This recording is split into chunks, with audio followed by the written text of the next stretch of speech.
Buenos días, buenas tardes, buenas noches, bienvenidas a un nuevo lunes de podcast distópico, la producción noticiosa, el resumen semanal que habitualmente te ofrecemos en Revista Distopía para repasar lo más relevante, lo más importante de lo que estuvo pasando en materia noticiosa en nuestro país, con nuestra impronta, ¿no? Con impronta distópica, entendiendo este tiempo que nos toca transitar como bastante cargado de distopía. Así que estamos ahí a punto de subirnos a la nave, a punto de ser abducidos por las noticias. Mi nombre es Lautaro Peña Flor Zangara y han pasado varias cosas en esta semana. Tenemos, por supuesto, tema electoral. No faltan 2 semanas nada más para las elecciones legislativas nacionales. Todos los ojos están puestos en la provincia de Buenos Aires por todo lo que pasó con José Luis Espert. Hubo algunas novedades sobre quién va a reemplazar a Espert, también sobre la reimpresión o no reimpresión de las boletas. El lunes que pasó, el día que publicamos la edición anterior del podcast, también fue el show de Javier Milei en el Movistar Arena. Novedades en torno al colonialismo al que estamos sometidos respecto a Estados Unidos en los últimos tiempos. Un par de noticias internacionales también en estos últimos días, así que si te parece, ya mismo empezamos con el podcast de esta semana y no te olvides, todo va tan, pero tan rápido que este material se autodestruye muy pero muy rápido, quédate hasta el final.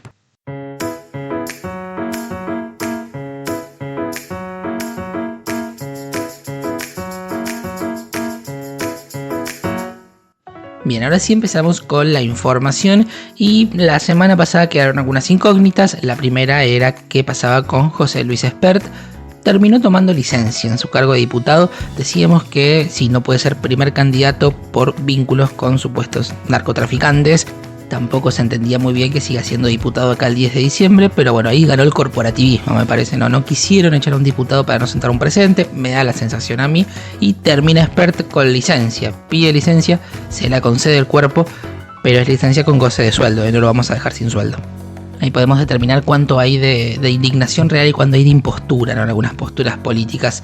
Hablando de imposturas y de performance, justamente el lunes pasado, el día que publicamos el podcast anterior, pero a la noche, motivo por el cual nos quedó afuera, Javier Milei dio su show en el Movistar Arena. Supuestamente la idea era presentar un libro, La construcción del milagro, se llama ese libro. No sé bien a qué milagro se referirá específicamente Milei, pero dicen quienes han leído el libro y algunas notas periodísticas que hay ahí una recopilación de discursos que ha dado, algunos fragmentos de textos ya publicados por Javier Milei y nada nuevo escrito por el presidente para esta publicación en particular. Recordemos que hay varias denuncias de plagio a Milei en libros anteriores, así que esto de Milei y la academia es un vínculo raro, pero no fue esto lo más llamativo de esa jornada, sino que lo que más se comentó fue que Milei cantó como si fuese una estrella. Bailó, agitó a quienes lo habían ido a ver, ¿no? Más o menos entre 12.000 y 15.000 personas es la capacidad del Movistar Arena según los protocolos. Y ahí estaba el presidente argentino haciendo algo que no fue demasiado bien visto, no fue bastante criticado, porque si bien es lo que él suele hacer, haciendo campaña, lo concreto es que ahora es presidente de la nación, no es más un candidato. Y la situación ni social, ni económica, ni política está lo suficientemente sólida como para que se toleren ese tipo de cosas.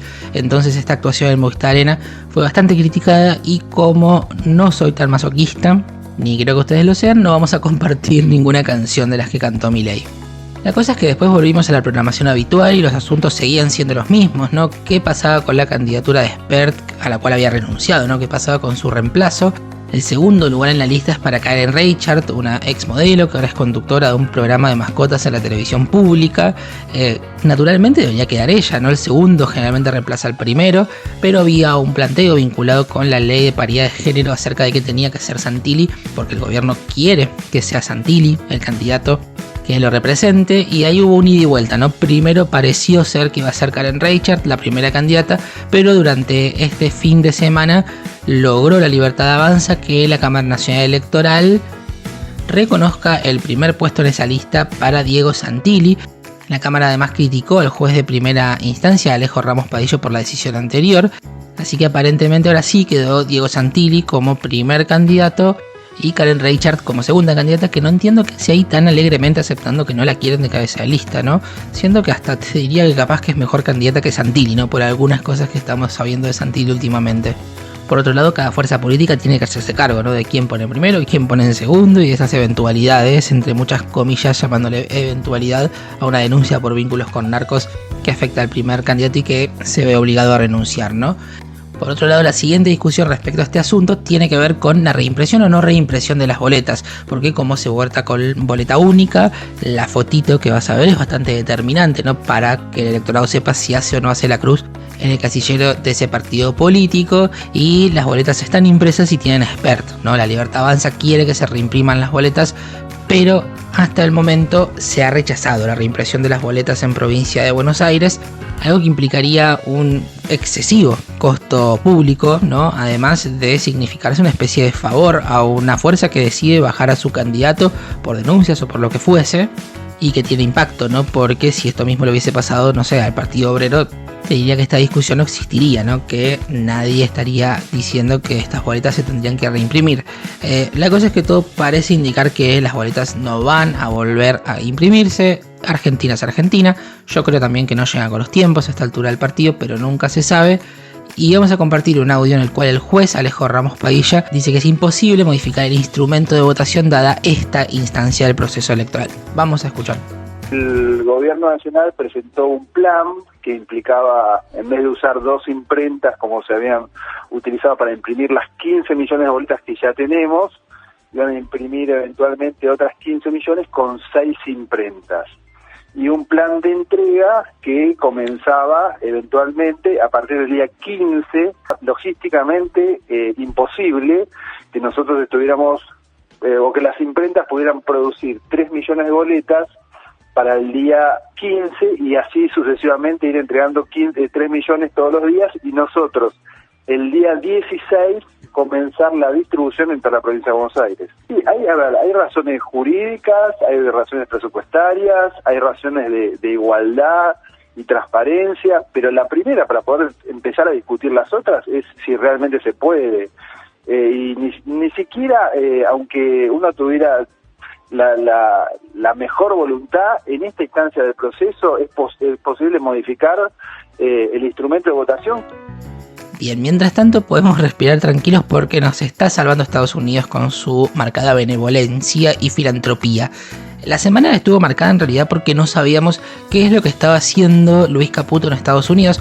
Todavía no lo sabemos con precisión. Sí sabemos que volvió, no queda la otra incógnita. ¿Por qué no volvía? ¿Hasta cuándo iba a estar en Estados Unidos? ¿Por qué estaba ahí y no había un ministro y un equipo económico en el país, sino instalado en Estados Unidos? Bueno, finalmente volvió, y además el secretario del Tesoro de Estados Unidos en esta semana, el famoso ya a esta altura Bessent, lo anunció allá. Acá se supo después, lo anunciaron desde Estados Unidos, que el famoso salvataje financiero para el gobierno consiste en este swap de 20.000 millones de dólares del cual se venía hablando, pero también lo que pasó en Estados Unidos el jueves, que es que Estados Unidos compró pesos argentinos en el mercado de cambio para contener el dólar. O sea, Estados Unidos intervino directamente en el mercado de cambios argentino para mantener el precio del dólar, para contener, ¿no?, para que no se vaya de la banda que hay bastante acuerdo en que está atrasada, ¿no? Hay bastante expectativa de evaluatoria post elecciones. Bueno, se compraron pesos argentinos desde Estados Unidos para contener al dólar. ¿A cambio de qué? Bueno, no se sabe demasiado a cambio de qué. Obviamente va a haber una contraparte de todo esto, pero no se sabe, no es explícita por lo menos. Dicen desde el gobierno que es gente buenísima la de Estados Unidos y que no tiene un interés particularmente. Bessent en una nota dijo, por ejemplo, que es para correr a China de la región y para priorizar empresas estadounidenses en la explotación de, atención, tierras raras que hay en Argentina. O sea, extractivismo y ver quién se lleva de acá los recursos naturales, una vez más, no si China o Estados Unidos, y este intervencionismo, según Bessent, es para eso. Las tierras raras, algo que vamos a escuchar bastante acá en adelante, son un conjunto de 17 elementos químicos que no son precisamente escasos, pero sí se encuentran dispersos en algunas locaciones y son muy difíciles de extraer. Tienen muchas propiedades, ¿no? Por ejemplo, magnéticas, ópticas y electrónicas, y eso hace que sean esenciales para fabricar toda la siguiente gama tecnológica que se está viniendo, ¿no? De celulares, de computadoras, de autos eléctricos, hasta imanes muy potentes, turbinas para energía de viento, etc. Y es decir, tienen un gran valor estratégico, están muy vinculadas con el futuro inmediato, y por eso su producción y control tienen un impacto económico y geopolítico interesante, y Scott Bessent fue muy sincero acerca de esto, aunque nuestro gobierno nos diga que en Estados Unidos son solamente gente buena. También hubo críticas en la prensa a este intervencionismo, ¿no? El New York Times, por ejemplo, criticó este rescate de Estados Unidos y dijo que va a ser para favorecer inversores cercanos a Bessent que podrían beneficiarse financieramente, es decir, fondos buitres, básicamente, más bicicleta financiera. Así que vamos a ver qué pasa con este préstamo porque no está nada dicho al respecto. Luis Caputo, de nuevo en El País, habló, dio una entrevista periodística, dijo y no dijo como hace habitualmente, pero sí negó la posibilidad de una dolarización, porque en el medio también se decía que estaba tardando tanto Luis Caputo porque estaba acordando una dolarización con fondos estadounidenses. Vamos a escucharlo. Hablan de devaluación, salida de los esquemas de demanda, hablan de dolarización. Yo lo leo todos los días no, día por medio. Sí. ¿La dolarización está descartada? Sí, está descartada. A ver, yo no estoy en contra de la dolarización, nunca lo Conceptualmente estuve. no Conceptualmente nunca lo estuve, el presidente tampoco. ¿De qué se trata la dolarización? Es un debate súper interesante, Luis. Bien, la dolarización está descartada, dijo entonces Caputo. Ahora sí, con esto seguro ganan las elecciones. Javier Milei anunció su plan llamado Argentina Grande otra vez, que incluye, atención, una reforma laboral y una reforma tributaria.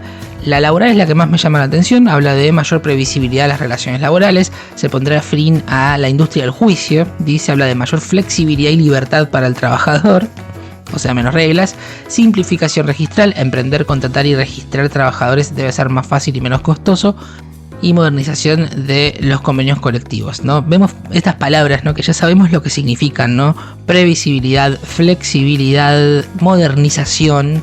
A esta altura sabemos que no son palabras neutras, aunque suenen bonitas, ¿no? Y sabemos también a quienes perjudican.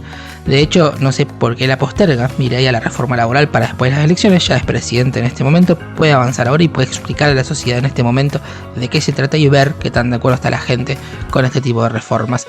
La tributaria, eliminar cerca de 20 impuestos nacionales que supuestamente entorpecen la economía argentina. Vamos a ver cuáles impuestos y a quién benefician esa eliminación de impuestos. A todo esto, estas reformas se las pidieron explícitamente desde el Fondo Monetario Internacional al gobierno de Javier Milei. Tampoco es que sean tan creativos, por más que estén de acuerdo con hacerlas, también es una exigencia estadounidense.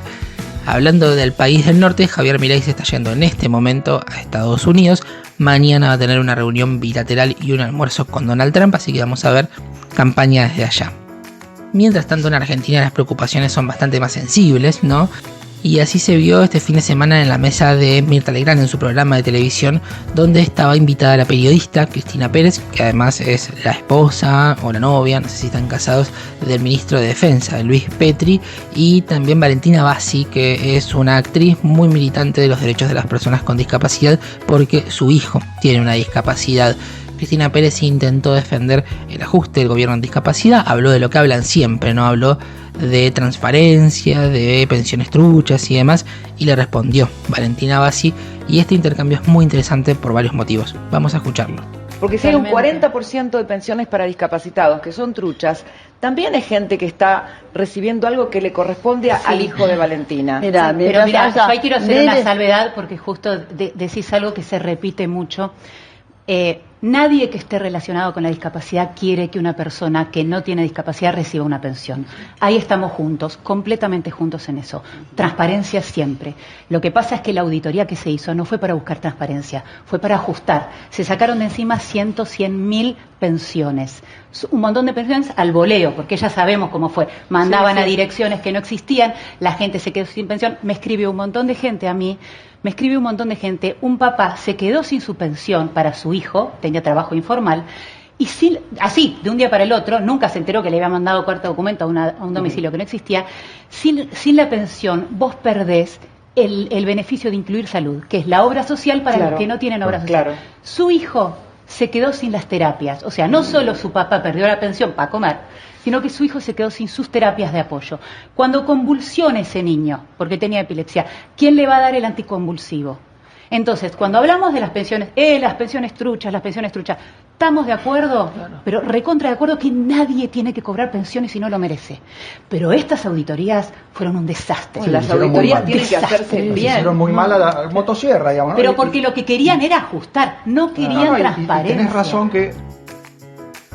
Bien, clarísimo este contraste, ¿no? Entre Cristina Pérez, una periodista que en principio le dice a Valentina Bassi, estando en la misma mesa, esa plata podría haber ido a tu hijo. Ya ahí empieza explicándole a una mamá de una persona con discapacidad de qué se trata, tener una pensión y cómo es el sistema y qué hay que transparentar. Pero no solo eso, también está repitiendo de manera textual el discurso del gobierno. Está repleto, pero repleto de historias como las que contó Valentina, ¿no? De personas a las que no les llegaron las cartas documento, o les llegaron otros domicilios, o no sabían cómo proceder, se quedaron sin la pensión y además sin las prestaciones, ¿no? Sin las terapias que son fundamentales para las personas que tienen alguna discapacidad. Y lo cierra perfecto, dice exactamente qué es lo que pasó, ¿no? Nadie quería transparentar nada, querían solamente ajustar y querían encontrar un relato que encaje con ese ajuste, y ese relato es el que reproduce a crítica pero interesadamente Cristina Pérez en esa mesa.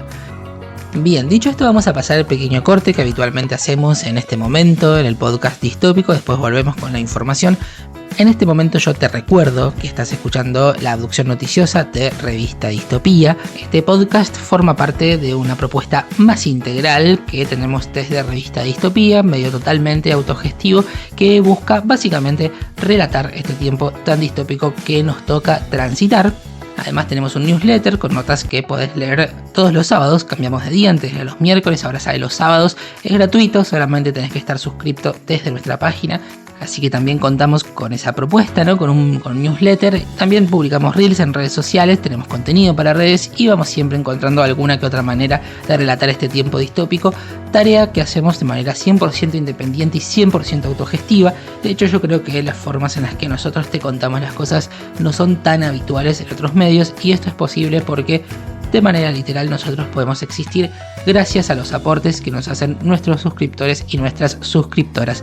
Puedes aportar por única vez si a vos te interesa esto que hacemos y de esa manera nos vas a estar ayudando, o bien podés suscribirte y aportar mensualmente, y de esa forma nos vas a ayudar muchísimo a que podamos seguir contándote este presente distópico, siempre con una pata puesta en lo que va a pasar mañana en la distopía en curso, con muchas interpelaciones posibles, con muchas preguntas, también con ganas de acompañarnos mutuamente en este tiempo tan poco cercano. Así que si es de tu agrado lo que hacemos, si querés ayudarnos a que sigamos haciéndolo, podés aportarnos por única vez o podés suscribirte para aportar mensualmente. Por otro lado, supongamos que no podés o no querés aportar con dinero, también podés ayudarnos en lo que nosotros llamamos alabanzas al dios algoritmo, que tienen que ver básicamente por esta mediación a través de la cual nos estás escuchando, ¿no? Con los algoritmos. Podés darle me gusta a este episodio en la red social, la plataforma que nos estés escuchando, podés compartirlo, comentarlo, subir una foto y etiquetarnos escuchándolo. Todo eso nos va a ayudar muchísimo a darle circulación y visibilidad a este producto, y de esa forma también nos vas a ayudar a que sigamos relatando este tiempo distópico. Bien, ahora sí volvemos a la información. Hoy no tenemos noticia distópica porque estamos un poco atrasados con la cantidad de cosas que queremos contar y el tiempo. La semana que viene, por supuesto, volvemos con la noticia distópica, pero ahora vamos con la información. Para terminar con el tema Spert y los avances de las últimas semanas, pasaron dos cosas relevantes. Primero, hubo una sesión en la Cámara de Diputados. En esta sesión pasó algo relacionado con Spert, pero también la oposición logró reunir 140 votos y aprobar la reforma de la ley que regula los decretos de necesidad y urgencia, con los que estuvo gobernando Milei permanentemente, pero no quedó sancionada porque va a volver con algunas modificaciones al Senado de la Nación. ¿De qué se trata este proyecto? Bueno, es un freno a las posibilidades del presidente, cualquier presidente, no solamente este, de gobernar por decreto, porque permite que los decretos de necesidad y urgencia puedan ser rechazados por una sola cámara y no por las dos, como viene siendo hasta ahora. Se prevé de todos modos que, aunque esto pase el filtro del Senado, que es muy probable que suceda, Javier Milei vete la ley, que no tiene costo fiscal, ¿no? Él siempre viene vetando diciendo veto esto porque no se puede financiar. Bueno, esta ley no tiene costo fiscal y él también la va a vetar. También se aprobaron algunas interpelaciones, específicamente al ministro de Economía, Luis Caputo, y al ministro de Salud, Mario Lugones, y a la secretaria general de la Presidencia, Karina Milei, y la idea es que expongan sobre los audios de Diego Españuolo sobre las irregularidades en la Agencia Nacional de Discapacidad. No van, generalmente los funcionarios, no creo que vayan, pero se aprobaron estas interpelaciones.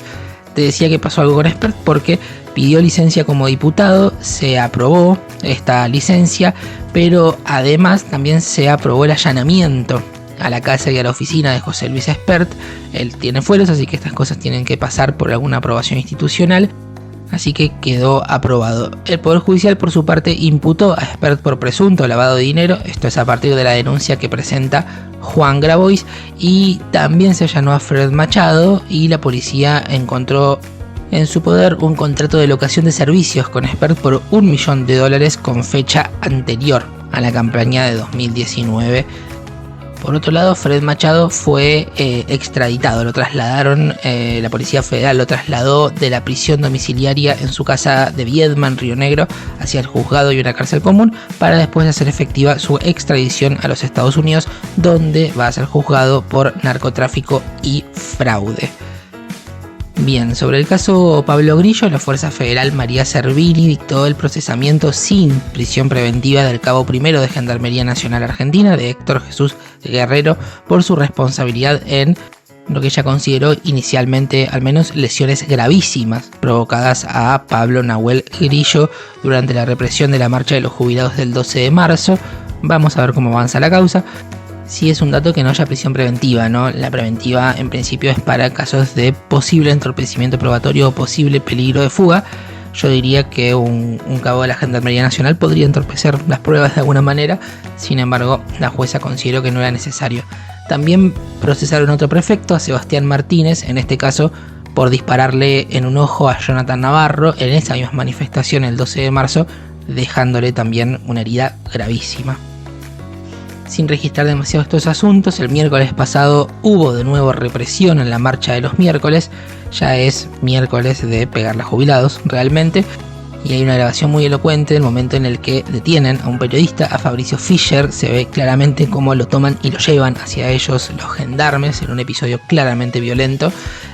Lo vamos a dejar en el Instagram para que lo puedas ver, pero es muy contundente este video. Cambiando de tema, hubo anuncios de inversiones, vamos a la economía, hubo anuncios de inversiones. El gobierno asegura que OpenAI y Sur Energy van a invertir hasta $25.000 millones para construir un mega data center para inteligencia artificial en la Patagonia. Esto viene con críticas de la oposición porque quieren saber qué hay que entregar a cambio de este contrato. Esto lo anunció la oficina de prensa de OpenAI en Argentina con un video de Altman que él no publicó en sus redes sociales, pero que sí llegó por mail a quienes están suscriptos a estas gacetillas. Y acá vemos algo interesante, ¿no? Porque Milei viene militando mucho que los centros operativos, los data centers de las inteligencias artificiales se instalen en el sur de Argentina, porque estos servidores que se recalientan bastante necesitan de temperaturas bajas, ¿no? Para poder funcionar. Como cualquier computadora, le viene mejor un clima bajo. Lo que no dice Milei es que también se insume muchísima cantidad de agua dulce, ¿no? El agua, una vez más el agua, los recursos naturales. Hablábamos hace un ratito de tierras raras. Bueno, ahora hablamos del agua. Hay un newsletter muy interesante de esta semana de Irina Sternik que habla sobre zonas de sacrificio digital. Zonas de sacrificio sabemos lo que son, ¿no? Por la extracción de hidrocarburos, por ejemplo, ¿no? Que tiene que ver con este concepto por el cual va a una empresa, saca todo lo que tiene que sacar, no le queda nada a ese pueblo y solamente se quedan los lugareños con los impactos negativos de esta industria. Bueno, ahí hablamos de zona de sacrificio. Acá podemos hablar de una de esas, pero digitales, ¿no? Extractivismo, pero 3.0 sería. Por otro lado, hay también personas que están advirtiendo que este tipo de instalaciones, este tipo de centros de datos tampoco generan demasiado empleo, así que no le estamos viendo demasiado las utilidades a este anuncio. Más extractivismo del tradicional también, porque hubo un anuncio de una inversión entre YPF y la compañía energética italiana Eni, que firmaron un acuerdo que apunta a convertir Vaca Muerta en un polo exportador de gas natural licuado de GNL, con un plan de inversiones que supera los $25.000 millones. Además de eso, 800 pozos, ¿no? De eso no se habla demasiado, hablando de zonas de sacrificio. Acá tenemos también de las tradicionales. Otra noticia económica, las importaciones crecieron muchísimo en el rubro textil, están a niveles récord de hecho, y las áreas de confecciones y prendas muestran aumentos interanuales de más del 250% en cantidad y 100% en valor, según el reporte trimestral de la Federación de Industrias Textiles. En julio, la producción textil argentina, la industria nacional textil, cayó un 10% interanual, y en el primer trimestre del año hubo 4.400 empleos menos que un año antes. Si sumamos los sectores textil, confección, cuero y calzado, hay 5.000 puestos de trabajo registrados menos que en igual mes del 2024. Si agregamos este dato con periodos anteriores, entre diciembre del 2023 y junio del 2025 se perdieron 11.000 puestos laborales en este rubro. Por otro lado, mañana hay paro docente, paro de la CETERA, que llevó adelante una semana de medidas de fuerza, pidiendo el fondo de incentivo docente, pidiendo la reapertura de la paritaria nacional docente y también la protección de la educación pública, y esta semana de protestas termina mañana con un paro docente. En terreno judicial hubo condenas por el atentado contra Cristina Fernández de Kirchner. El Tribunal Oral Federal número 6 condenó a Fernando Sabac Montiel y Brenda Uliarte por el intento de asesinar a quien entonces era vicepresidenta, Cristina Fernández de Kirchner. El vendedor de copos de azúcar que gatilló en la cara de Cristina fue sentenciado a 10 años de prisión y su exnovia fue declarada partícipe necesaria y recibió una pena de 8 años. Los fundamentos no se saben todavía y se van a saber recién el 9 de diciembre. Nicolás Carrillo, que es conocido como el jefe, ¿no?, de la banda de los Copitos, fue absuelto después de que la querella y la fiscalía retiraran la acusación en su contra porque no tuvo participación en el hecho. Sabac Montiel tuvo 10 años por este hecho, pero además tenía otra condena, quedó con 14 años de prisión porque había ahí un cargo por tenencia y distribución de imágenes de abuso sexual infantil. Bien, vamos ahora con un hecho que tuvo lugar en Córdoba. Un hecho terrible realmente, porque un hombre de nacionalidad uruguaya, Pablo Rodríguez Laurta, asesinó a su expareja, cometió un femicidio, a Luna Giardina, y también a su madre, Mariel Zamudio, y después se fugó con el hijo de 5 años de Luna. El tema toma una significación distinta porque Laurta es conocido por su militancia antifeminista y por administrar una página web llamada Varones Unidos, y tenía antecedentes de violencia doméstica en Uruguay. Luna, ahora asesinada por Laurta, ya había escapado hace un tiempo, hacía unos años, buscando protección con su hijo. Tenía botón antipánico en su momento y hubo medidas vinculadas con violencia de género. Finalmente, después de un operativo coordinado entre Córdoba y Entre Ríos, la policía encontró a Laurta y al nene en un hotel de Gualeguaychú, mientras que el chofer que lo había trasladado hacia la zona sigue desaparecido. No tenemos una desaparición acá, y su auto apareció prendido fuego en Córdoba. Este caso es muy explícito acerca de varias cosas, ¿no? Primero, acerca de la violencia de género y de los femicidios que siguen todavía sucediendo muy seguido en Argentina, a pesar de que el gobierno intente decir que no, que haya vaciado las áreas vinculadas con la protección de las mujeres y con las posibilidades de buscar medidas preventivas y demás. Pero además no es un dato menor el hecho de que Laurta sea el titular o sea uno de los principales referentes de Varones Unidos, que era una agrupación que discutía los presupuestos del feminismo y que además buscaba o proponía una masculinidad positiva, una cosa por el estilo. Entonces vemos como la réplica al feminismo, ¿no?, diciendo que las feministas son exageradas, que no tienen razón, que las cosas que dicen no suceden y demás, a veces también es una forma de violencia, y en este caso es un claro caso de hipocresía también, ¿no?, porque Laurta ha sido violento desde hace tiempo. Ahora esto termina con un femicidio, pero todos sabemos que la primera violencia que sufre una mujer nunca es el femicidio, ni es siquiera la violencia física. Hay toda una cadena. Vemos como a veces, no serán todos los casos, pero a veces atrás de estas agrupaciones de varones que solamente se generan para refutar al feminismo, atrás de esas fachadas muchas veces se promueven mensajes misóginos, y en este caso él mismo ejercía violencia extrema contra mujeres y también contra niños. Entonces me parece un caso que es bastante representativo de varias cuestiones. Bien, dos noticias internacionales para terminar. Por un lado, hay una especie de acuerdo de tregua, si se quiere, entre Israel y Hamas. Es un alto en el fuego lo que están haciendo, y que como parte de ese pacto se iban a entregar, Hamas iba a entregar 20 de los 48 rehenes que todavía tiene en Gaza. Y eso sucedió, se entregaron a estos 20 cautivos, y de ellos 3 son argentinos además. Obviamente acá juega la geopolítica, ¿no? En la franja de Gaza sigue habiendo un genocidio, y esto es muy claro decirlo. Y por otro lado, en estos días le dieron el Premio Nobel de la Paz a María Corina Machado, la dirigente de la oposición a Maduro en Venezuela, así que falta que el año que viene se lo den a Trump, ¿no? Última noticia del podcast de hoy, otra destitución en Perú, porque el Congreso de ese país destituyó a la presidenta Dina Boluarte, declaró su permanente incapacidad moral para enfrentar la creciente inseguridad y el auge del crimen organizado. Ella había sido la primera presidenta mujer de Perú, que además había asumido ante la dimisión de Pedro Castillo, del que ella era la vicepresidenta, y ahora también ella sale de la presidencia, en este caso después de un proceso de destitución del Congreso. Viene una crisis bastante interesante en lo político Perú, y quien queda a cargo de la presidencia es el presidente, valga la redundancia, del Congreso, un derechista que se llama José Geri Oré, que tiene, entre otras cosas, algunas denuncias por abuso sexual, así que vamos a ver cómo le va. Dicho esto, ahora sí llegamos al final del episodio de hoy del podcast distópico. Si llegaste hasta acá, te agradezco mucho. Mi nombre es Lautaro Peñaflor Zangara y nos volvemos a escuchar el lunes que viene para una nueva abducción noticiosa. Que tengan buena semana.